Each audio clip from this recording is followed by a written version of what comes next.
for 10.11. I'm sure you've sat through something similar of this. Nikki Shurak used to give them, but she left earlier last year. So, and then Kristen Bowen, who was the environmental and cultural chief, accepted another position. Her last day was last Friday. So that's why I'm so new about all this. I've been with Reclamation for a year. I'm Danielle Schneider, by the way. I've been with Reclamation for almost a year now. But Nikki and Kristen were handling more of these kind of things for Navajo Gallup. So I'm still trying to learn all of that. And then, Kristen had been with Reclamation for, I think, like 9 or 10 years. So I tried to absorb as much as I could from her before she left. But yeah, so, and I know a lot of this is going to be just like repeating things you've already heard, repeating things that you know. But it's, I got to do it. So this is, slide will advance. There you go. This is my contact information.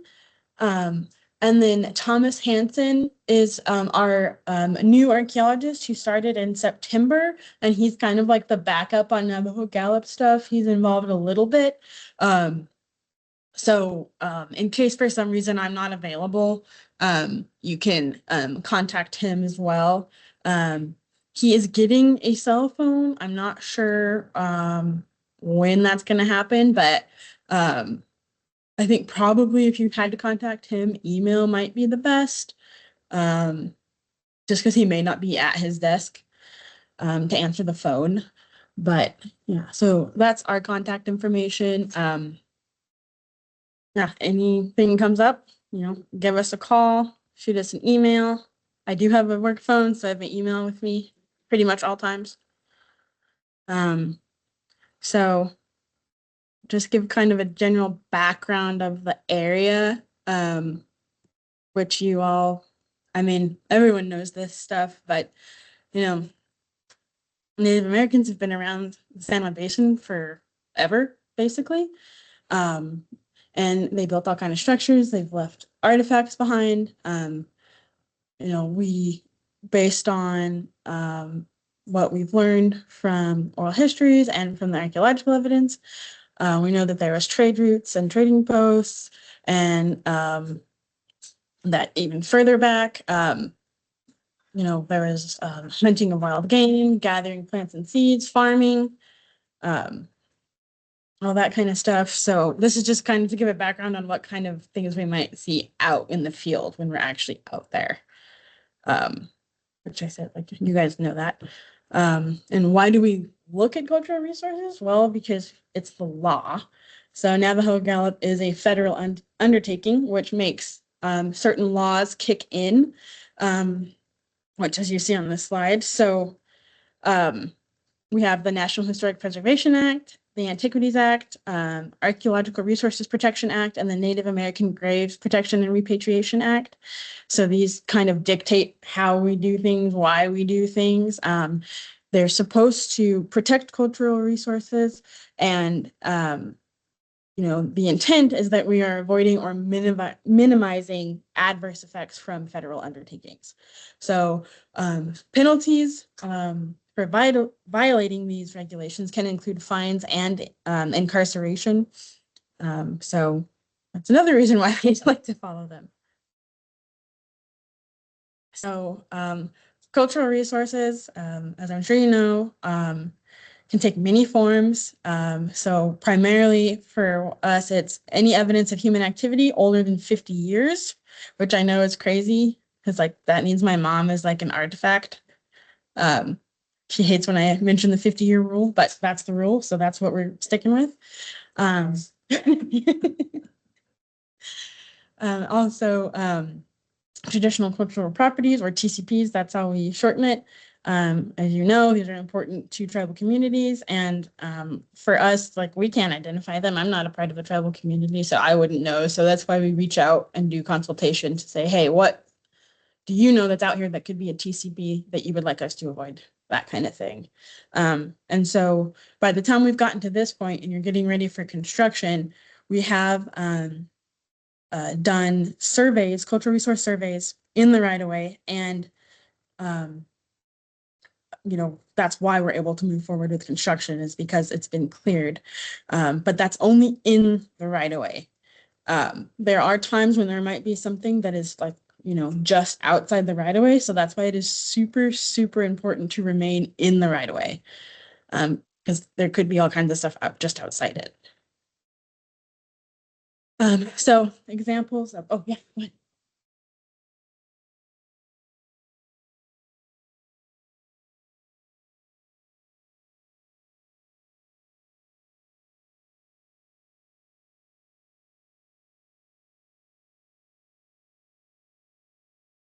So I think for um I'm not honestly sure how to answer that because usually it's yeah, it's the construction. Okay, that yeah, the construction right away easement. Sorry, should have been more clear. Um, yeah. So um we've had instances in the past on other projects and parts of this project where people have gone out and have disturbed resources. So that's why we stress that. Um, But yeah, some of the examples for sites that are prehistoric that you might find are remains of pit structures, masonry walls, and rock art. And, a lot of it in our project might not be as obvious as these photos. It might not look like, oh, that's obviously a pit structure. Like that's a pit in the ground with walls.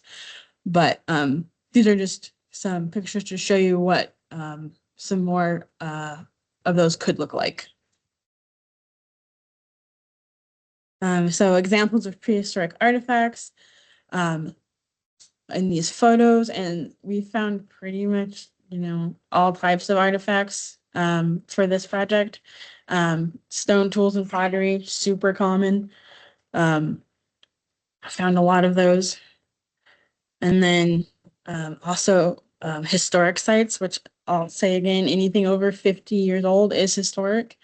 Um, so for Navajo Gallup, this has included things like military camps, historic inscriptions, early homesteads, and bogans.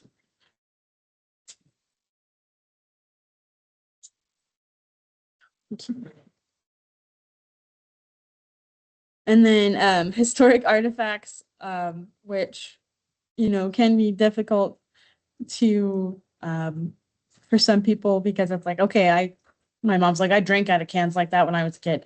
But examples are metal cans, glass bottles, and historic ceramics. Which, even though they're not as old, they still tell us a story about an area and what was going on there. So we have to keep our eyes out for inadvertent discoveries. Um, I mean, you're not expecting it, so it might just look a little off, and that's probably something that should be investigated further. You never know, it might be something. I can't remember what reach it was on, but I got a message that it might have, oh, I got a notification that there might have been a a historic feature, or a prehistoric feature found, and I thought maybe it was a hearth or something. Had it investigated, and it turned out it wasn't, but it was good that they stopped work and we were able to get it investigated. Um, and like these cans on this slide, it might just look like trash, but it could be um, a cultural site that we need to investigate further. Um, and so these photos are from Navajo Gallup specifically. Um, the one on the left is the remnants of a foundation from a community or communication facility from the 1960s, which would be something that we would want to record and document. Um, so that one was initially disregarded, but then an inspector said, wait, this might be a discovery. And then it was determined to be a historic site. Um, and let's see. We did have to stop work for this, but it was cleared within a few days and they were able to resume construction.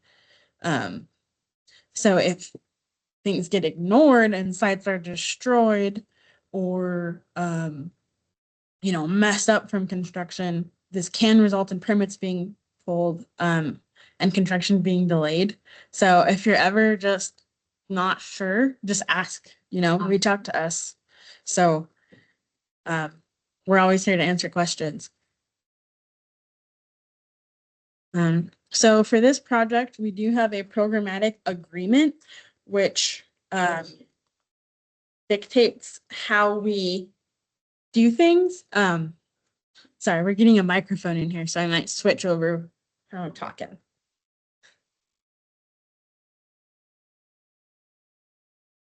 Testing. Yeah, we can hear you. Okay. Okay, so our programmatic agreement was basically established to dictate how we were going to do Section 106, which is part of the National Historic Preservation Act.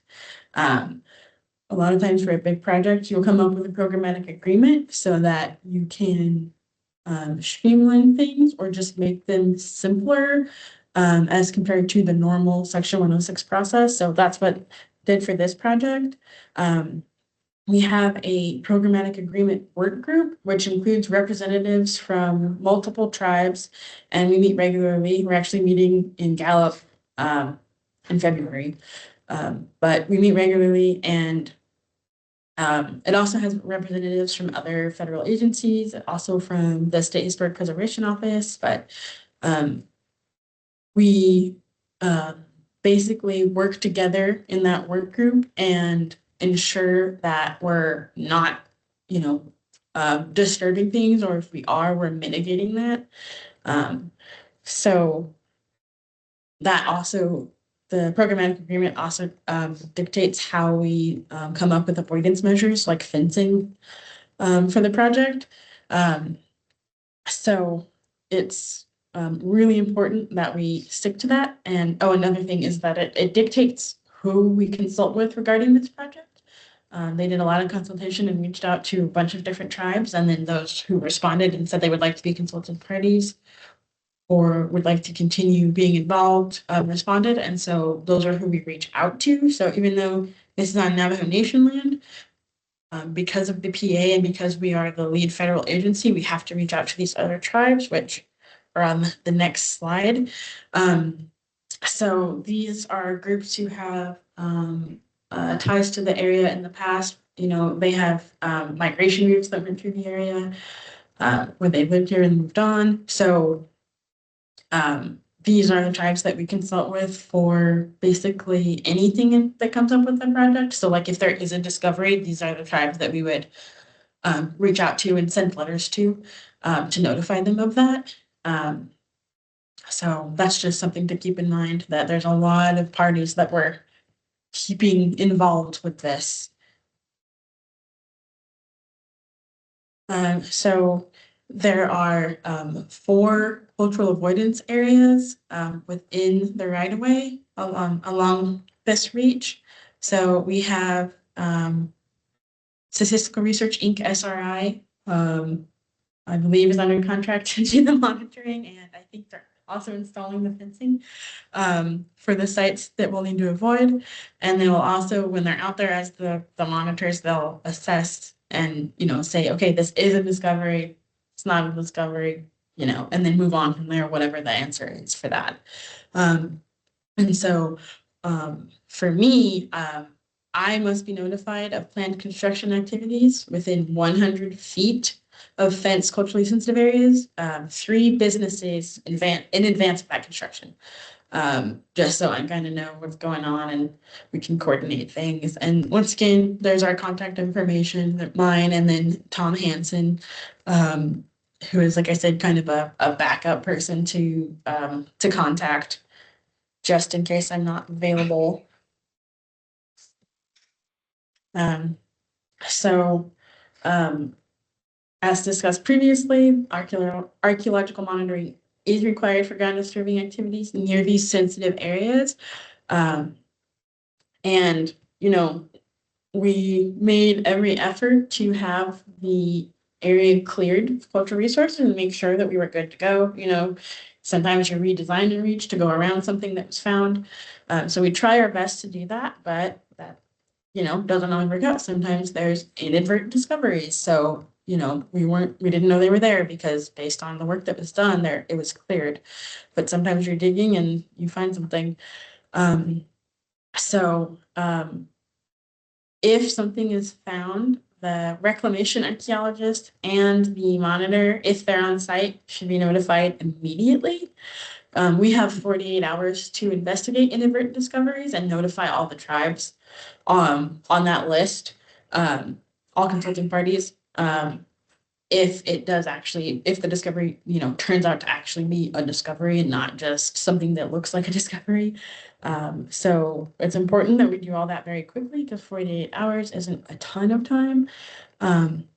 But if there, if you see something and you think it is, you know, might be a discovery, um, just please ask you to stop and go and find someone and let them know.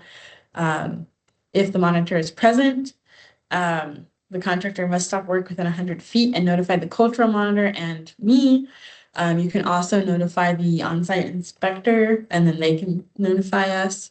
And like, once again, keep things in the right of way so that we're not disturbing anything outside of that right of way because there are important things that are just outside of that. So we just want to make sure we're not disturbing them. And another possibility for this project is the potential of discovering human or uncovering human remains. So, you know, once again, stop all work within 100 feet of it. Don't touch it. Don't touch anything around it. Just don't disturb it. No photographs. Um, immediately notify the inspector, the monitor, me, like everyone that you need to as usual. Um, so you know, it's just a sensitive thing that we don't want to disrespect it. And this is part of one of those federal regulations that we have to follow, the NAGPRA. So we have that. And then Navajo Nation Historic Preservation also has their own policy too that we need to comply with. So that's why we want to stop work and make sure that we're following those. So yeah, you have to notify us and notify NNHHPD so that they can you know, take their actions that they need to take. So this is just some examples of what discoveries could look like. It doesn't necessarily look like, you know, this amazing feature. It just looks a little off, but it is definitely something. So this one is a thermal feature that was in a trench wall. So you can kind of see it. It's that black kind of line underneath is charcoal, and that's showing us that it was a hearth or a campfire or whatever. It's just showing that it was the area was burned. And just because of the context of it, it's likely that it's cultural. So you might see something like that, and that would be something to notify us about. Um, Here's another one from a trench wall. It's a slab-lined hearth. And so you can see the charcoal stains on the stones and all the sediment around there is also that dark coloring. And that lets you know, like, okay, they were burning things here. So that's another feature we'd want to get looked at. And then this one is an example of a burned pit structure. Um, potentially in like potentially they had like a hearth in the pit structure. But you can see there's like reddish sediments, so it's oxidized soil, and then there's charcoal flecking, which can often indicate that it's a burned cultural feature. Um, Here's another one. On the left is when it was first observed, and then on the right is after they did a little bit of excavation. Um, so as you can see, there's the oxidized soils and the charcoal again. And here is a slab-lined storage pit feature. You can see a lot of these are kind of hard to tell exactly what it is at first, but you can kind of see once you look at it, like, okay, that looks a little off. Um, so for something like this, you might see rocks or slabs in a trench wall that is otherwise, there's no other rocks just right there where you're seeing those rocks or slabs. Um, and that could be a good indication that it's something like a slab-lined pit. So go over again with the discovery protocols. So got to stop work within 100 feet of the discovery, note the location, because that's obviously important. We got to know where it is. And then we'll need to be able to assess it and notify, like I said, the monitor, the inspector, me, so we can get it assessed. And once it's assessed, we might change that 100 feet area that's mentioned up there. We might adjust it and we might have to extend it. We might be able to reduce it. We might want to fence off that area so it can be investigated further. And once again, even for not human remains, we do not want anyone to touch the objects or to take any photographs of the objects. And avoid disputes with local residents. I know this has come up for some people. So local residents are not authorized to speak on behalf of the nation. And here's a list of people you can call if, you know, they have questions about why, you know, what reclamation, what the project's doing out there. Just give those people a call and they can maybe smooth things over.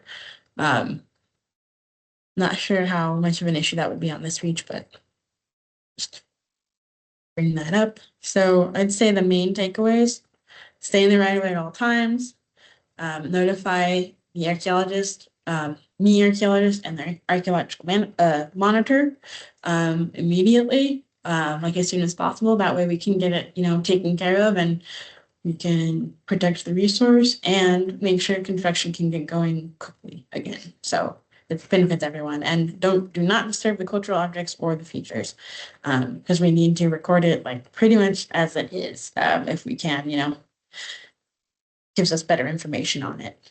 And then the last slide is just, again, our contact information. In case something comes up, or, you know, not just for discovery, if you just have questions, go ahead and feel free to reach out and give us a call, send an email, whatever you need. We just want to make sure that the resources are taken care of and that the project can get built. So yeah, I think that's it for me. Any questions?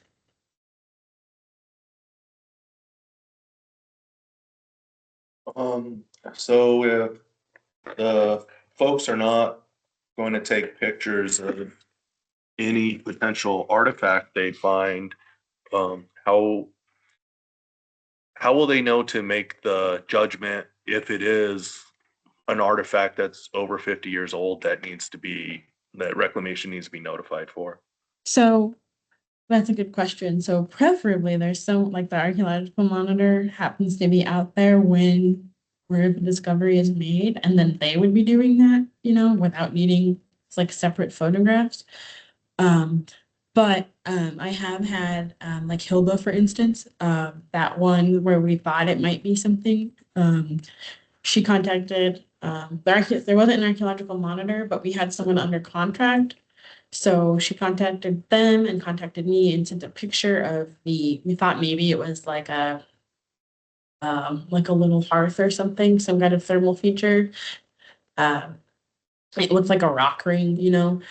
So in that instance, it was very helpful to have a picture. However, the contracted archaeologist still went out in the field and assessed it in person, and then made that determination. Oh, it's just happens to be rocks that look like something. It's not actually something. So I would say um, if um, if there isn't anyone there to notify, like in person, um, if it's an artifact or a feature, not human remains, obviously, I would say that it would be okay to take a picture to share with me, um, or the archaeological monitor. I think the kind of saying no pictures is from the worry that someone might take photos and then share it on like Facebook or something, which is not what we want. But if it's to show like, hey, this is what I see. Is it anything? Do you think it's anything? That could potentially be helpful for us. However, we do still need to have someone go out, an archaeologist, whether it's me or the contractor. They still have to go out on and be on the ground, like looking at the feature or the artifact or whatever it is. So, yeah, I think pictures, but just not disseminating them to everyone and putting them online. Yes. Okay, that makes sense. And yeah, I don't think nobody, if there is any potential human remains, please do not take pictures and send them out to anyone either. Okay, but that makes sense, Danielle. Okay. Yeah. And we have another question. Yeah, is there gonna be a monitor there the whole time or for this part time? It will just be when work is occurring in those four sensitive areas that I mentioned. Um, but I think, and I'm not honestly sure how the contract is for this, but on other reaches, we will have someone under contract who will do monitoring, like, and be out there for sensitive areas, but they're also almost like on call for things. And so it's like, they're not actively out there, but we say, hey, there's potential discovery. We need you to get out there. And they have to be out there within 48 hours. And they get out there pretty quick, do their like on-site investigation and let us know. So I don't know if that's how this contract works, if you'll be able to, if you'll be able to just call them and have them go out there. I'm actually not sure about that, but that's normally how we do things. And then potentially, I could go up as well and assess something. I work in Durango, but I actually live in Farmington, so I'd be a little bit closer than some of our other staff in Durango. But yeah, so sorry I confused you, answer, but yeah, if the contract is like they normally are, you should be able to call SRI and say, hey, I know you're not out there on the ground, but something came up. We need you to go look at it. Or I guess that would be me saying, okay, you need to go out there and look at it first. Agree. So there's we need to, so if NECA finds something they think is potentially an artifact, or cultural related, they need to notify SMA and reclamation.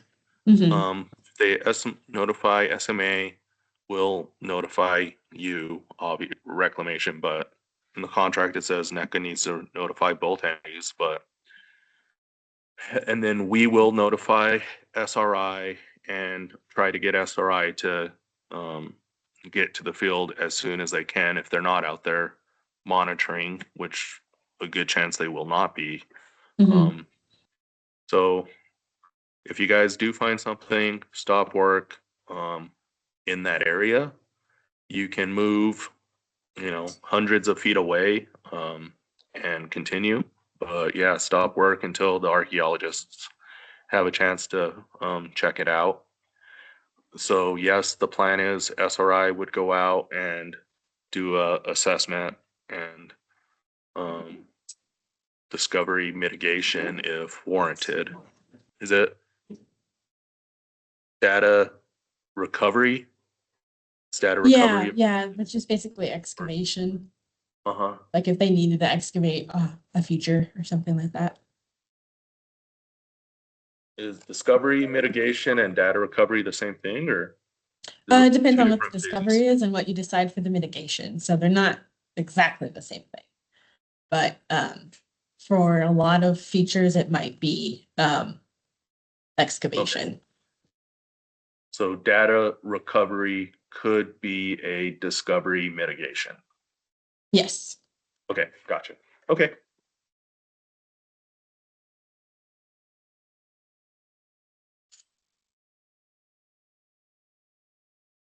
Any other questions?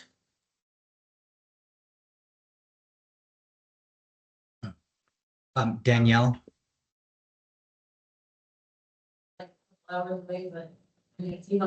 Yeah. Awesome. Sorry, someone was saying something? Danielle, I was going to ask a question. There is this additional step of Hopi consultation that's applicable to Oh. the 1011. We are doing that on because for 1011, they already had the cultural resource clearance. And so it's a little far down the line, but for 10-1, 10-2, and 10-3, that's the one where we're doing the special stuff with Hopi. Okay. Okay, great. Thank you Yeah. for clarifying. Mm-hmm.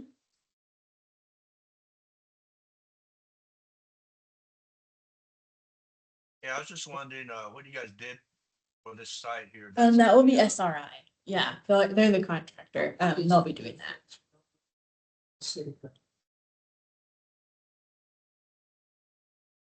Awesome.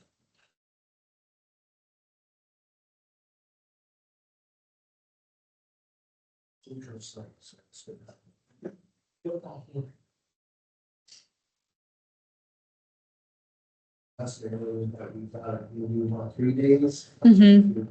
Yeah, we'll say, hey, in the next 2 days, we're gonna be working over here. And then that way we're just making sure that everything's being coordinated.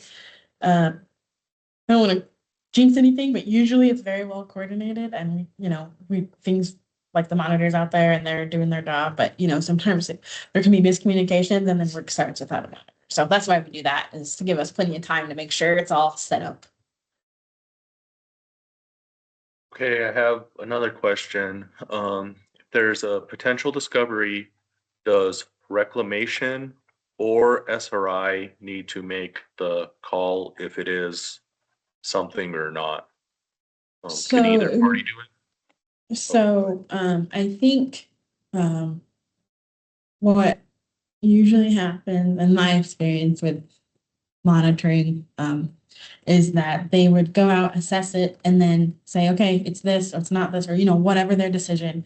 And then we take that recommendation and we trust their recommendation because that's why they're, the contractor, they're like, they know what they're doing, they're good at their job. So we trust that recommendation. And then I think it's like the final decision rests with us, but we are relying on that recommendation, especially because like I'm the project archaeologist now. Like I'm probably not going to have time to go out to if there is a bunch of discoveries, I'm not going to have a chance or time to go out to every single one. So, we rely on their information and their decision or their recommendation, basically.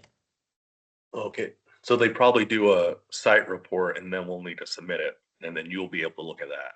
And then I have to, if it is an actual discovery, then we have to go through a process of consultation where we notify all of the tribes.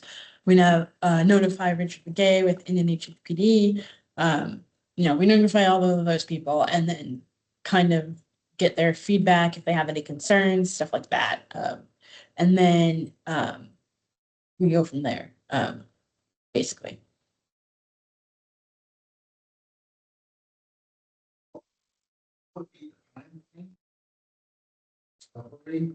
To the actual flow back to work. But when it's clear, how long would that take approximately?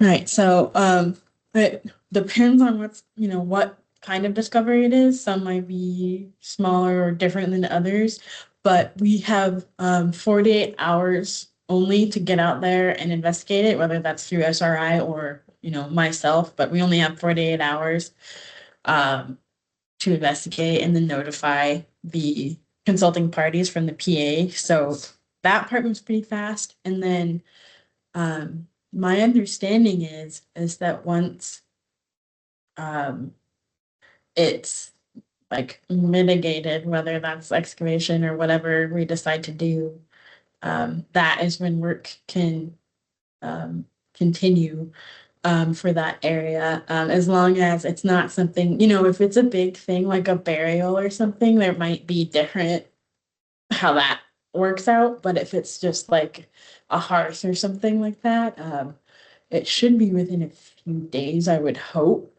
Because, you know, it's not, we definitely don't want to hold up the project either. So I would say within a few days is the goal. Very. Yeah. Mhm.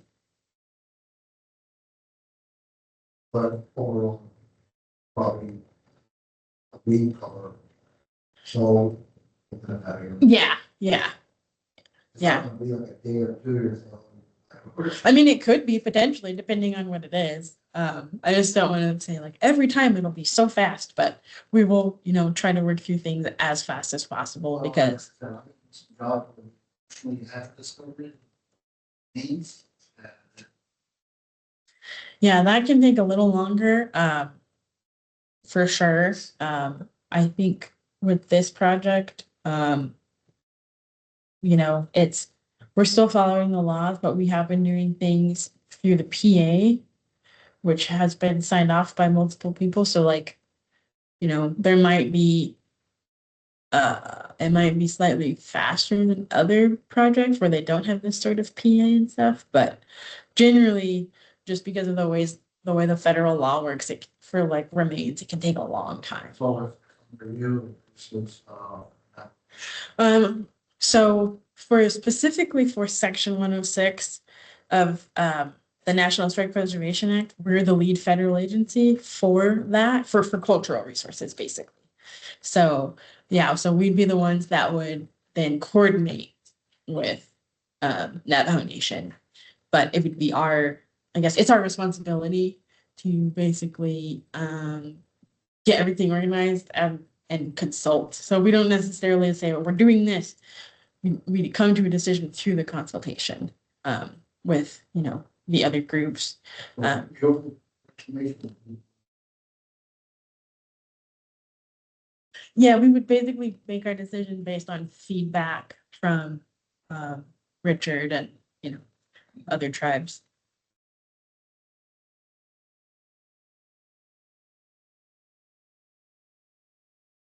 But yeah, I think because it's Navajo Nation, we would probably just defer to Richard, you know, but we're the ones that have to like basically do the paperwork and send out the letters and all that kind of stuff. But only one in Parsons. We had a boat that come out there. And we had a flat out there. On that. If anything, that's why we need to try to make sure our people involved. Because yeah, there is people out there, they'll say, oh, that over there and there and stuff like that. That has happened before. right. But we can't listen to that unless we actually move it. In other words, they're saying that they have a family plot there or something. Yeah, and I would point them to the those contacts I had on that previous slide. Yeah. Yeah, and then also you know, they are the people that have been working on this for so long that are probably used to dealing with that and know, I guess I can pass it, but who know like, you know, here's what you should do. Or they're good at like calming people down and working with them so that, you know, it can be resolved. I know on other parts of the project, people had kind of their own TCPs that we had to avoid, or sometimes we even, it wasn't any like family members or anything, but there's like things that were like, oh, we can move this for you. And then we work with that resident to, you know, but I don't know if that will happen in every case, but yeah, so if you give them these people's contact information, they know like how to deal with that and what can be done.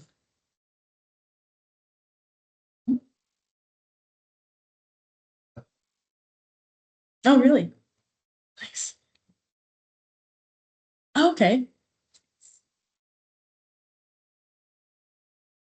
Oh, that's awesome.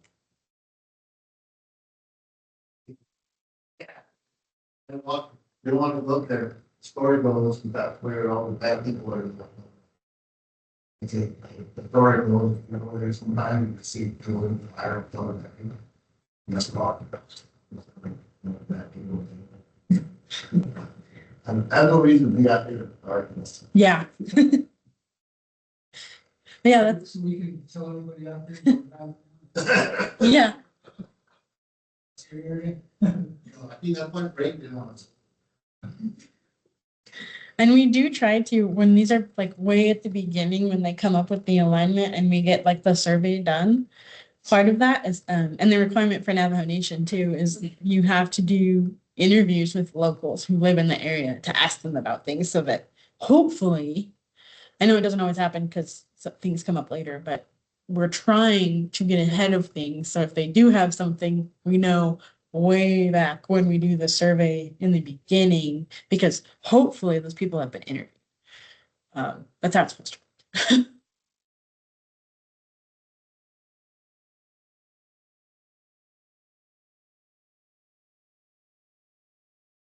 work. Hmm.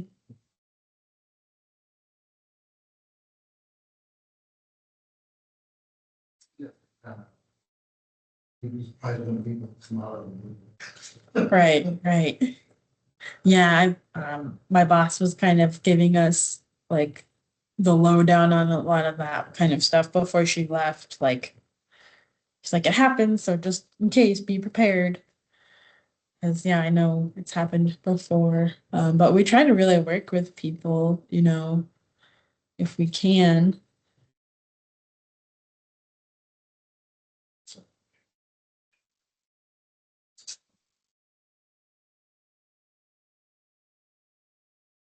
Any questions online?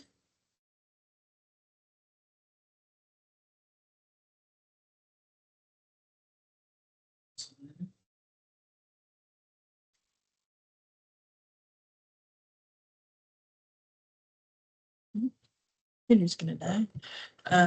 Yeah, so that's the presentation. You have my contact info. Let me know if I can, you know, answer any questions, or I can tell you who to contact about a certain thing, or just reach out. Thank you so much, Danielle. Very helpful. Good job. Thanks for bearing with me. My first time doing one of these for reclamation, so um, hopefully the next one will be more interesting. But hopefully I got across the information that you needed. Yeah, so I work in the Durango office, but I live in Farmington, and that's where I'm from originally. So one of yeah, the office is in Durango, but oh,